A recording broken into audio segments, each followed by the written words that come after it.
2026 সালের এসএসসি পরীক্ষার্থীদের জন্য প্রস্তুতিমূলক আমরা একটি গণিতের প্রশ্নের সলিউশন করব।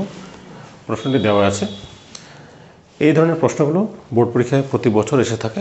মনোযোগ দিয়ে শুনবে, তাহলে একটি ক্লাস, আজকে এই ক্লাসটা যদি মনোযোগ দিয়ে শোনো, তাহলে মধ্যক নির্ণয়ের ক্ষেত্রে আর কারো সমস্যা হবে না। এখানে একটা স্কুলের, একটা বিদ্যালয়ের, একটা শ্রেণীর ছাত্রদের একটা তালিকা দেওয়া আছে। যেমন 140 থেকে 149 সেন্টিমিটার উচ্চতার ছাত্র সংখ্যা বা ছাত্রীর সংখ্যা আছে 7 জন। 150 সেন্টিমিটার থেকে 159 সেন্টিমিটার উচ্চতা বিশিষ্ট ছাত্রছাত্রীর সংখ্যা আছে কতজন? 15 জন। তারপরে 160 থেকে 169 সেন্টিমিটার উচ্চতা এরূপ ছাত্রছাত্রীর সংখ্যা আছে কত? 48 জন।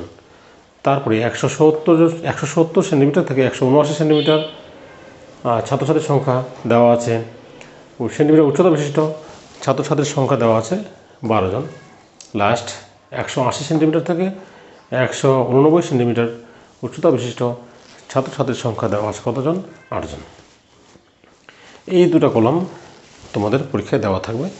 আমরা বের করব এইটার মধ্যক, আমরা বের করব।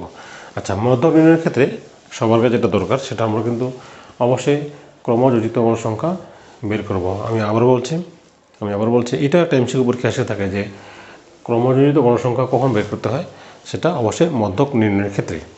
তো আমরা মধ্যক, যেহেতু এই প্রশ্নটির মধ্যক নির্ণয় করব, কাজে অবশ্যই আমাদের সবার আগে ক্রমযোজিত গণসংখ্যা কিন্তু নির্ণয় করতে হবে।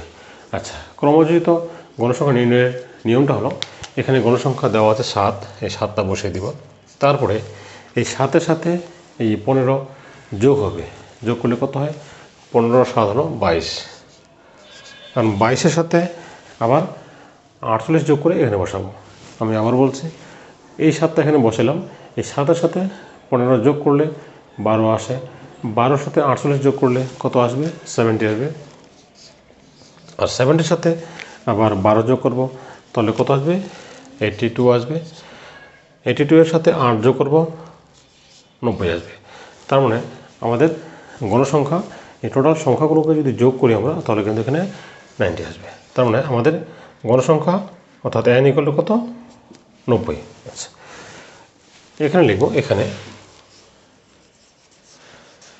n সমান 90 এবং n/2 সমান 90/2 ইকুয়াল কত? 45। আচ্ছা, প্রথমে এই মানটা আমরা n/2 এর মানটা বের করব।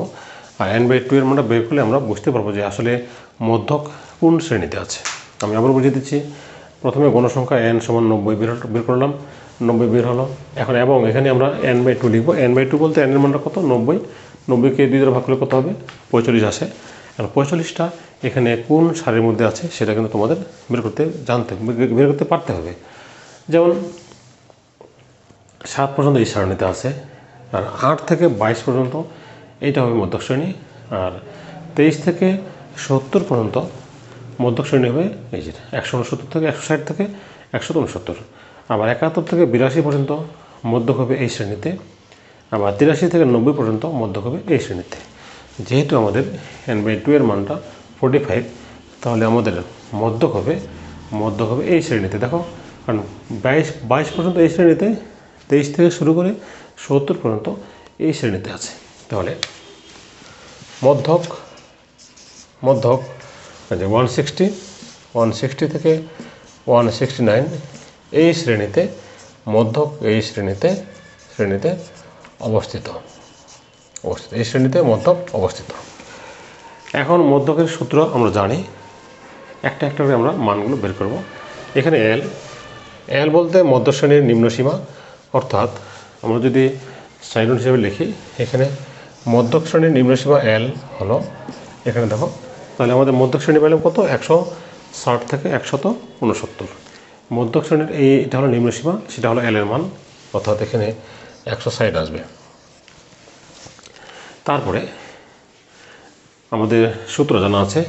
মধ্যক নির্ণয়ের আগে সূত্রটা তোমাদের দেখি কী হচ্ছে। L plus n/2 minus FC into H divided FM. এটা হলো আমাদের মধ্যক নির্ণয়ের সূত্র, L plus N by two minus FC into H by FM.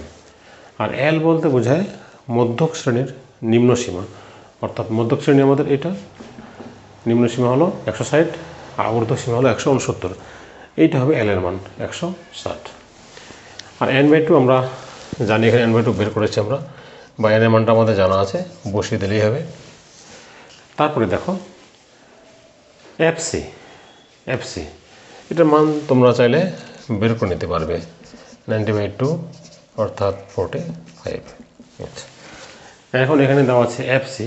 FC বলতে বোঝায়, একটা বিষয়ে খেয়াল করবে, মধ্যক শ্রেণীর আগের শ্রেণীর, মধ্যক শ্রেণীর, এটা হলো মধ্যক শ্রেণী, এই সারিটা মধ্যক শ্রেণীর আগের শ্রেণীর ক্রমযোজিত গণসংখ্যা। মধ্যক শ্রেণী আমাদের এটা হলো মধ্যক শ্রেণী, মধ্যক শ্রেণীর আগের শ্রেণীর ক্রমযোজিত গণসংখ্যাটা হলো কার মান? এফসি এর মান। এটা হবে এফসি এর মান, অর্থাৎ কত? 22 এফসি এর মান।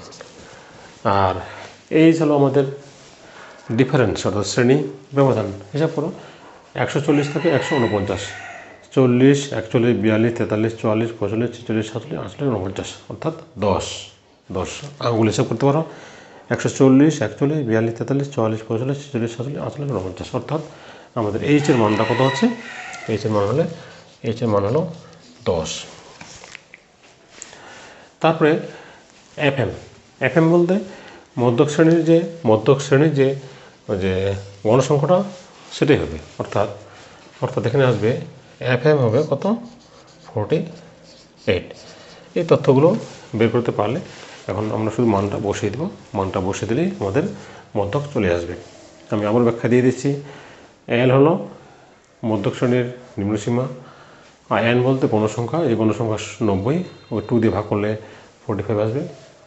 আর এফসি হলো মধ্যক শ্রেণীর আগের শ্রেণীর ক্রমযোজিত গণসংখ্যা, অর্থাৎ 22। আর এই হলো ডিফারেন্স, মানে 140 থেকে 149 শ্রেণী ব্যবধান কত সেটা। আর এফএম বলতে মধ্যক শ্রেণীর গণসংখ্যাটা, অর্থাৎ 48। এখন মানগুলো বসিয়ে দাও। তো এল এর মান হলো 160, আর এন বাই টু এর মান আমরা পেয়েছি কত? এখানে 45। আর এফসি হলো 22, আর এইচ হলো 10, এফএম কত? 48।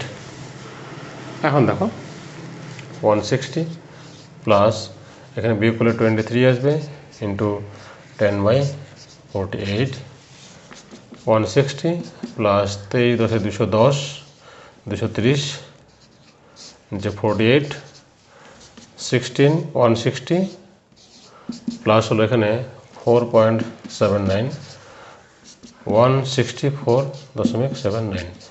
এটা আমাদের নির্ণয় মধ্যক। আমরা এখানে প্রায় কথা লিখতে পারি, এখানে প্রায় কথাটা লেখা যায়, যেহেতু এই মানটা হলো আমাদের, মানে এই মানটা আমাদের ভাগশেষটা কিন্তু মিলবে না, অর্থাৎ আমাদের বারবার সংখ্যাগুলো আসতে থাকবে অমূলত আকারে।